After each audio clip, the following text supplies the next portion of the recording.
Hi friends, welcome to Ragas kitchen. Friends, இன்னைக்கு வீடியோல நல்ல ஹோட்டல் ஸ்டைல்ல மொறுமொறுன ரவா தோசை நம்ம வீட்லயே எப்படி செய்யறதா friends பார்க்க போறோம். ரொம்ப சுலபமா நம்ம வீட்லயே செஞ்சிரலாங்க. கண்டிப்பா ட்ரை பண்ணி பாருங்க. இத செய்யிறதுக்கு ஒரு பவுல்ல 1 கப் அளவுக்கு வெள்ளை ரவை சேர்த்திருக்கேங்க. இது வந்து வறுக்காத ரவை தான் நான் இன்னைக்கு சேர்த்திருக்கேன். இது கூடவே 1 கப் அளவுக்கு அரிசி மாவு சேர்த்திக்கலாங்க. இது கூடவே ஒரு 4 டேபிள் ஸ்பூன் அளவுக்கு மைதா மாவு சேர்த்திக்கலாம். இது கூட ஒரு 3 டேபிள் ஸ்பூன் அளவுக்கு கடலை மாவு சேர்த்திக்க போகிறேங்க. நம்ம பஜ்ஜிக்கெலாம் போடுறோம் இல்லைங்களா, அந்த கடலை மாவு 3 டேபிள் ஸ்பூன் அளவுக்கு சேர்த்திருக்கேன். இது சேர்த்துறனால டேஸ்ட்டே சூப்பராக இருக்குங்க. அதே மாதிரி நல்லா கலராகவும் வரும். கண்டிப்பாக நீங்கள் ட்ரை பண்ணி பாருங்கள் இதை சேர்த்தி. இது கூட ஒரு டேபிள் ஸ்பூன் அளவுக்கு இஞ்சி துருவல் சேர்த்திக்கிறேங்க.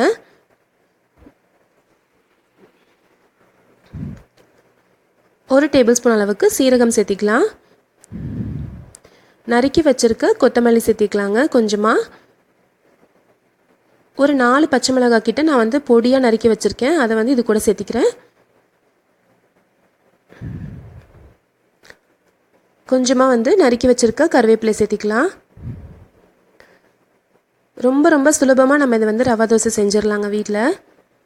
இப்போ வந்து கிட்டத்தட்ட ஒரு 3/4 கப் அளவுக்கு பெரிய வெங்காயம் நல்லா பொடியாக நறுக்கி வச்சுருக்கேங்க. அதை வந்து இது கூட சேர்த்திக்கலாம்.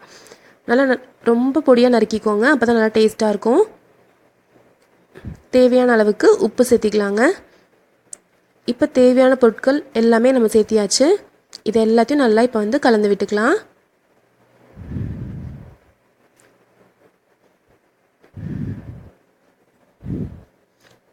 இது கூட இப்போ கொஞ்சமாக தண்ணி விட்டு மிக்ஸ் பண்ணிக்கலாம்.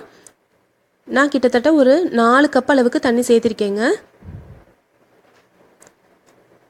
நம்ம வந்து நல்லா தண்ணியாக கரைச்சிக்கணும், அப்போ தான் வந்து நல்லா மொறுன்னு ரவா தோசை கிடைக்குங்க. பாருங்கள் எந்த அளவுக்கு கரைச்சிருக்கேன் பாருங்கள். எங்கேயும் கட்டி இல்லாத மாதிரி நல்லா வந்து மாவு கலந்து விட்டுக்கோங்க. இது வந்து ஒரு 10 நிமிஷம் வந்து நல்லா ஊறட்டுங்க. நம்ம நல்லா ஊறினா தான் இந்த ரவை வந்து இன்னும் கொஞ்சம் கெட்டியாகும். அதுக்கப்புறம் நம்ம தண்ணி விட்டு இன்னும் நம்ம மிக்ஸ் பண்ணணும்.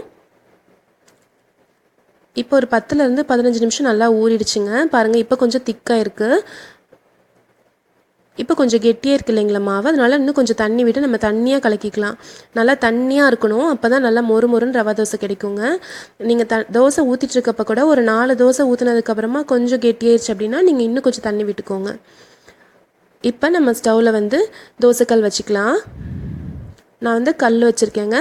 கல் சூடானதும் சுற்றி ஊற்றிக்கலாம். நம்ம வந்து தண்ணியாக கலந்துருக்கோம் இல்லைங்களா, அதனால் சுற்றி ஊற்றிக்கலாம். பாருங்கள் நல்லா ஓட்டையாக இருக்குது பாருங்கள். எங்கேயுமே எக்ஸ்ட்ராவாக மாவு விட வேணாங்க. ஒரு 1லேருந்து ஒரு 1.5 கரண்டி அளவு மாவு எடுத்தாவே போதும். சுற்றி இப்போ எண்ணெய் விட்டுக்கலாம். நல்லா கோல்டன் ப்ரௌன் கலரில் வரட்டுங்க. அதுக்கப்புறம் நம்ம திருப்பிக்கலாம். பாருங்கள் நல்லா வெந்துருச்சு. இப்போ நம்ம திருப்பி போட்டுக்கலாம். சூப்பராக கலர் வந்திருக்கு பாருங்கள். நல்லா மொறுன்னு ரவா தோசை ரெடி ஆயிடுச்சு ஃப்ரெண்ட்ஸ். கண்டிப்பாக ட்ரை பண்ணி பாருங்கள். நீங்கள் நான்ஸ்டிக் தவா யூஸ் பண்ணுறதா இருந்துச்சு அப்படின்னா நீங்கள் அப்படியே ஸ்ப்ரெட் பண்ணி விட்டால் போதும். மாவு எடுத்து அப்படியே ஊற்றி விட்டால் போதும்.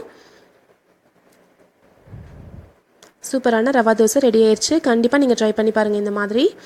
இப்போ நான் இன்னொரு தோசை ஊற்றிருக்கேன் பாருங்கள். கல் நல்லா சூடானதும் அதுக்கப்புறம் தாங்க நம்ம மாவு வந்து ஊற்றணும்.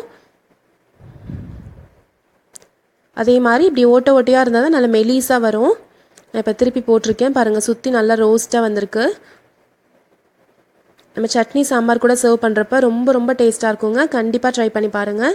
ஈஸியாக நம்ம செஞ்சிடலாம். ஒரு 10 நிமிஷம் இருந்தாவே செஞ்சிடலாங்க. இந்த ரெசிபி உங்களுக்கு பிடிச்சிருந்துச்சு அப்படின்னா நம்ம சேனல் ராகாஸ் கிச்சனில் ஒரு லைக் கொடுங்க. ஃப்ரெண்ட்ஸ் கூட ஷேர் பண்ணிக்கோங்க. சப்ஸ்கிரைப் பண்ணி வச்சுக்கோங்க. தேங்க்யூ.